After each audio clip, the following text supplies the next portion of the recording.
पुत्र सुमति कहता है, पिताजी, इससे पहले 7वें जन्म में मैं एक वैश्य के कुल में उत्पन्न हुआ था। उस समय पोसले पर पानी पीने को जाती हुई गऊओं को मैंने वहां जाने से रोक दिया था। उस पाप कर्म के फल से मुझे अत्यंत भयंकर नरक में जाना पड़ा, जो आग की लपटों के कारण घोर दुखदायी प्रतीत होता था। उसमें लोहे की ही चोंच वाले पक्षी भरे पड़े थे। वहां पापियों के शरीर को कोल्लू में पेरने के कारण जो रक्त की धारा बहती थी, उससे कीचड़ जम गई थी और काटे जाने वाले दुष्कर्मियों के नरक में पड़ने में सब और घोर हाहाकार मचा रहता था। उस नरक में पड़े मुझे 100 वर्ष से कुछ अधिक समय बीत गया। मैं महान ताप और पीड़ा से संतप्त रहता था। प्यास और जलन बराबर बनी रहती थी। तदनंतर एक दिन सहसा सुख देने वाली ठंडी हवा चलने लगी। उस समय मैं तप्त बालुका और तप्त कुंभ नामक नरकों में निवास कर रहा था। उस शीतल वायु के संपर्क से उन नरकों में पड़े हुए सभी जीवों की यातना दूर हो गई। मुझे भी उतना ही आनंद हुआ जितना स्वर्ग में रहने वालों को वहां प्राप्त होता है। ये क्या बात हो गई? ये सोचते हुए हम सभी जीवों ने आनंद के अधिकता से के कारण एक टक नेत्रों से जब चारों ओर देखा, तब हमें बड़े ही उत्तम एक नर रत्न दिखाई दिए।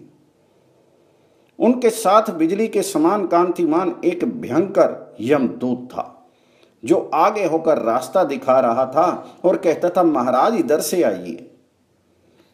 सैकड़ों यातनाओं से व्याप्त नरक को देखकर उन पर पुरुष रत्न को बड़ी दया आई। उन्होंने यमदूत से कहा, आगंतुक पुरुष बोले, यमदूत बताओ तो सही, मैंने कौन सा ऐसा पाप किया है जिसके कारण अनेक प्रकार की यातनाओं से पूर्ण इस भयंकर नरक में मुझे आना पड़ा है।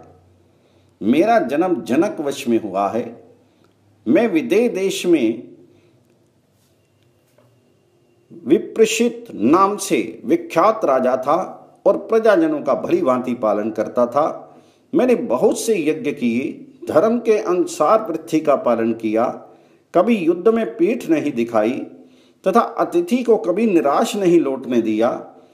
पितरों, देवताओं, ऋषियों और भृत्यों को उनका भाग दिए बिना कभी मैंने अन्न ग्रहण नहीं किया।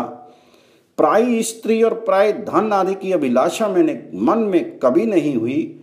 जैसे गौएं पानी पीने की इच्छा से स्वयं ही पोछले पर चली जाती हैं, उसी प्रकार पर्व के समय पितर और पुण्य तिथि आने पर देवता स्वयं ही अपना भाग लेने को मनुष्य के पास आते हैं। फिर गृहस्थ के घर से वे लंबी सांस लेकर निराश लौट जाते हैं।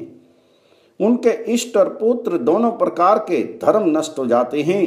पितरों के दुखपूर्ण उच्छ्वास से 7 जन्मों का पुण्य नष्ट हो जाता है और देवताओं का निश्वास 3 जन्मों का पुण्य क्षीण कर देता है। इसमें तनिक भी संदेह नहीं है। इसलिए मैं देवकर्म और पितृकर्म के लिए सदा सावधान रहता था। ऐसी दशा में मुझे इस अत्यंत दारुण नरक में कैसे आना पड़ा? उन महात्मा के इस प्रकार पूछने पर यमराज का दूत देखने में भयंकर होने पर भी हम लोगों के सुनते सुनते विनय युक्त वाणी में बोला। यमदूत ने कहा, महाराज आप जैसा कहते हैं वे सब ठीक है, उसमें तनिक भी संदेह के लिए स्थान नहीं है। किंतु आपके द्वारा एक छोटा सा पाप बन गया था, मैं उसे याद दिलाता हूं। विदर्भ राजकुमारी पीवरी, जो आपकी पत्नी थी, एक समय ऋतुमती हुई थी, किंतु उस अवसर पर के राजकुमारी सुशोभना में आसक्त होने के कारण आपने उसके ऋतुकाल को सफल नहीं बनाया। वे आपके समागम सुख से वंचित रह गई।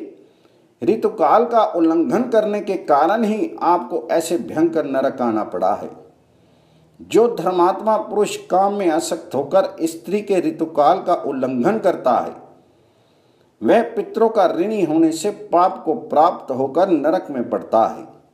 राजन, इतना ही आपका पाप है, इसके अतिरिक्त और कोई पाप नहीं है। इसलिए आइए, अब पुण्य लोकों का उपभोग करने के लिए चलिए।